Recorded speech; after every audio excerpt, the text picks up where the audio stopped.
আজকে আমরা এমন একটি জায়গায় আছি যেটা হচ্ছে গাজীপুর সিটি থাকার পরও সিটির পুরো বিচ্ছিন্ন ধরতে গেলে সিটির আওতাধীন নাই, সিটির বাহিরে। তো এমন একটি জায়গায় আছি যার এই পাশেও নদী এবং এই পাশেও নদী, মাঝখানে শুধু একটি রাস্তা আছে। তো এই রাস্তাতেই মানুষের বসবাস আর কি, একদম পুরো গ্রাম্য একটা পরিবেশ। তো হ্যালো গাইস, আসসালামু আলাইকুম। কি অবস্থা সবার? আশা করি সবাই ভালো আছো। তো আজকে রেডি হয়ে আমরা চলে যাচ্ছি হচ্ছে নদীর পাড়ে।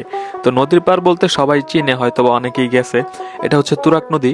আর তুরাগ নদীর ওই পারে একটা ঘাট আছে, হয়তোবা অনেকে যায়, অনেকে হয়তোবা যায় না। কিন্তু আসলে এই এলাকাটাতে একদম একটা গ্রাম্য একটা পরিবেশ বা গ্রামের একটা ফিল পাওয়া যায়। তো এটার নাম হচ্ছে ঈশ্বরকান্দি। তো আমরা ওইখানে চলে যাই। আর রাস্তাঘাট, আশেপাশের পরিবেশ ভাই, মানে আমার কাছে মনে হয় না এটা গাজীপুর সিটির মধ্যে পড়ছে। যারা শহরে থাকো তারা যদি গ্রামের একটা ফিল পেতে চাও, আমি অবশ্যই বলবো তুমি এখানে একবার হলো আসো, একবার হলো ঘুরে যাও ভাই, দেখে যাও পরিবেশটা। মানে এত সুন্দর একটা পরিবেশ ভাই, তুমি